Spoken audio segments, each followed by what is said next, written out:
The world we live in is teeming, swarming, and whirring with questions. Sometimes these questions inspire us, sometimes they terrify us.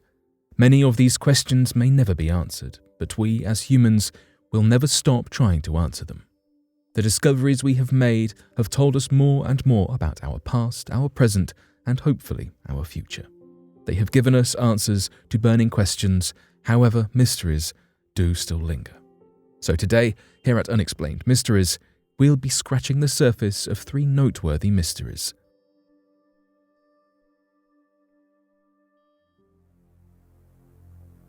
Medieval drilled skull.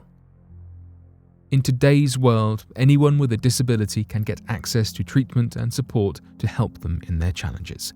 However, this was not the same in the ancient days. To those in the Middle Ages, anyone with a deformity of sorts was suspected to be evil and plagued by spirits. This was no more apparent than the case of the medieval male skeleton that was found in the English countryside. His lower jaw on the left side had been deformed before his bones could fully fuse as a child. That in turn would distort his face, which might have been scary looking to any people he encountered. Accused of harbouring evil spirits, the man with the facial deformity likely passed away in his 30s and was buried without his right hand or several foot bones. In the case of the missing limbs, it was most likely due to several visits grave robbers took to his remains. However, the most notable thing about his skeleton was that his skull had been trepaned. In other words, drilled through, perhaps to relieve his pain or to exorcise the bad spirits. Thankfully, he survived, and his bone area had healed, but that did little to fully relieve his community that he was entirely pure. In the end, he was buried in a lonely place without a coffin. Instead of facing up, he was buried face down and even had stones pressed on top of his body, despite the dirt covering him from above. Most likely, the townspeople wanted to ensure that he never rose from the grave and that all his evil troubles were kept as far away as possible. Due to this treatment, it is easy to wonder what type of life this man might have led. Perhaps it is even more intriguing to wonder how such a drilling procedure would have taken place back in the Middle Ages. No matter what strikes your curiosity about this case, there is no doubt about it that it is full of mystery and wonder. At the end of the day, only one thing is for sure. People in the Middle Ages were obsessed with witches and evil spirits.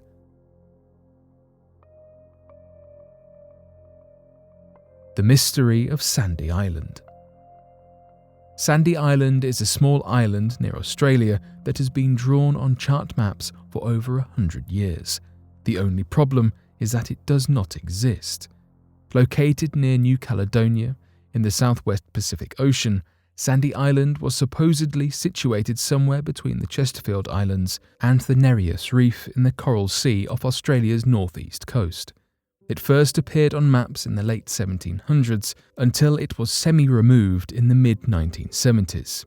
Nearly 40 years later, it was once again brought up in conversation as an Australian research ship finally resolved the mystery and provided proof that it was non-existent. The island was quickly removed from all maps and datasets in 2012. In 1774, Captain James Cook of the British Royal Navy explored the French territories in the South Pacific.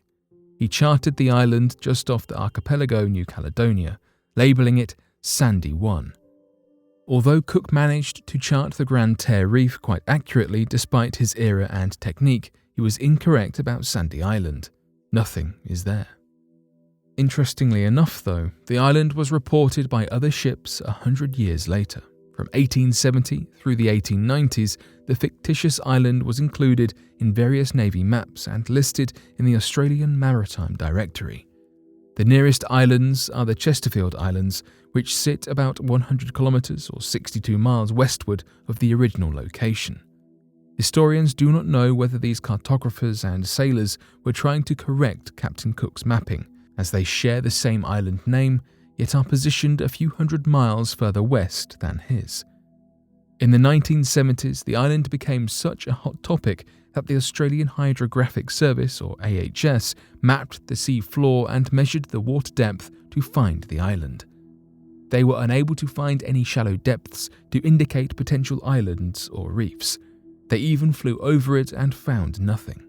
In 1974, Sandy Island was officially removed from the hydrographic charts by the French Hydrographic Service.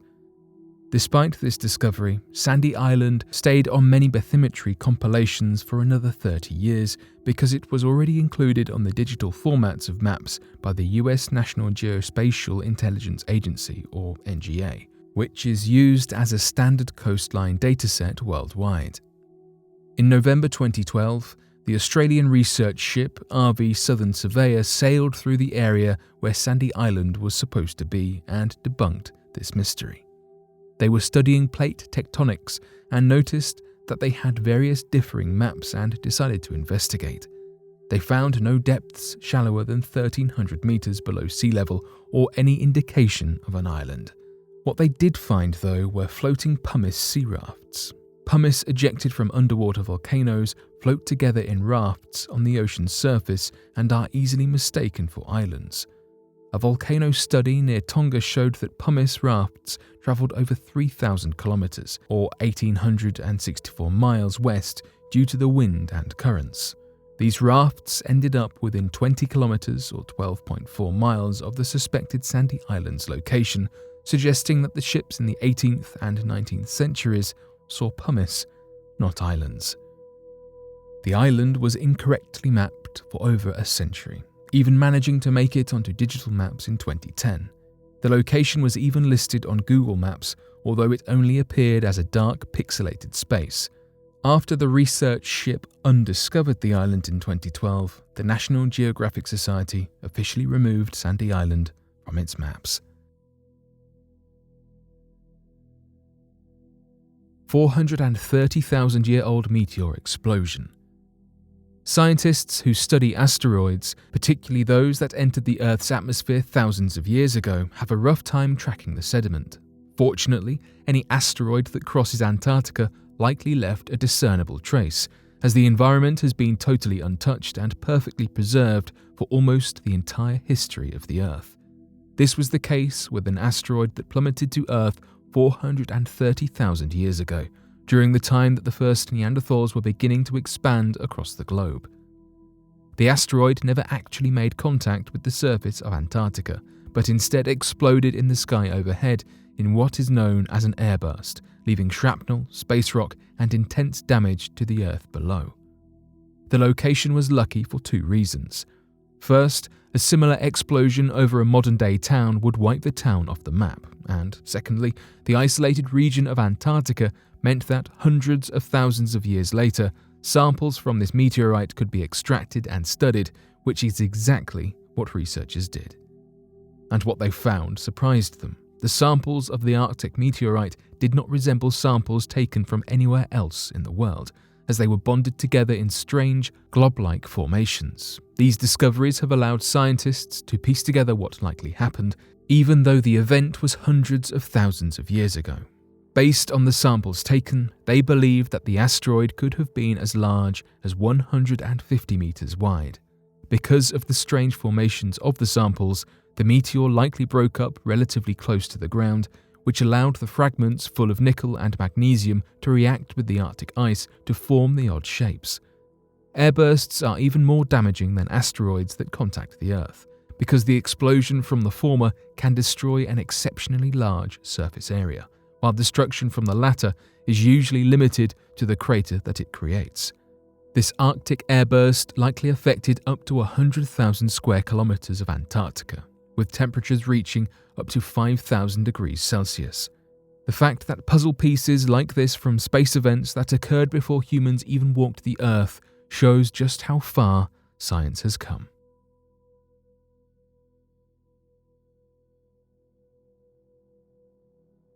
But what do you make of these discoveries?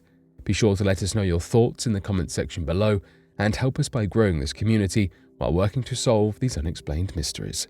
Thank you for watching, and don't forget to subscribe for more videos.